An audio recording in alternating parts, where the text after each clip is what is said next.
Het is stil en kil in het gebouw van Sanje Safari in Venworden. Te stil. Na de strengere coronamaatregels die het kabinet die onkundige had, maakt ook het Boatters en beste park de douane in elk geval voor 2 weken sluiten. De eigenaressie-familie zeggen de sluiting onkom, al is het een hudde klap. Ik denk dat de gelatenheid wel oerheerst. Dit ziet er altijd om te komen, dus ja... Het klopt bij wat we verwachten hier, denk ik. De Kamer eigenlijk een beetje op elke passenconferentie waar de knieper weer een beetje strakker zet, zou ik dat dan wel nemen. Je moet je inderdaad voorstellen in normale tijd op een drokke dag, nou, dan kunnen we een goed fatsoen 600 man hebben. Nou, we hebben van Simmer dat we daarmee mooi waren. Dat alle dwaren niet staan, dat mensen gewoon boeten wijzen kennen. Hier we 300 man tegelijk. In september gaan we naar 150 man tegelijk. Heel oktober naar 60 man tegelijk. En nu zit het dorp op slot. Voor de ondernemer is het constant wikken en wegen.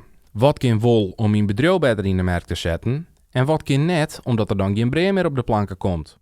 Het lastige is, we gaan nou tijd. Dat is eigenlijk heel mooi. Maar elke investering kost geld. En het lastige is, maar geld op dit moment is dat, ja, dan nemen we de mooie cash is king.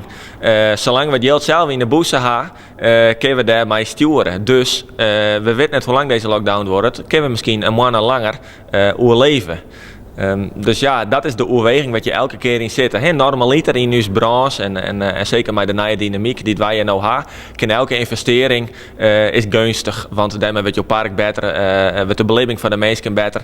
Ik zou de graag en verder gaan, maar we zijn voorzichtig op dit moment. Voor de toekomst had Visbeek een duidelijk gevoel. Ik denk dat wij gewoon in hetzelfde schuitje als de horeca zitten. Dat het nog zeker 6 weken wordt. En daarbij zit je gewoon maar in opstarttijd.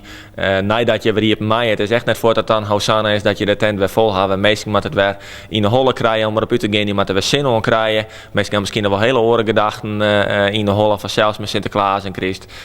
Dat is helemaal al wat je. Maar dat het langer dan 2 weken wordt, daar ben ik wel wist van.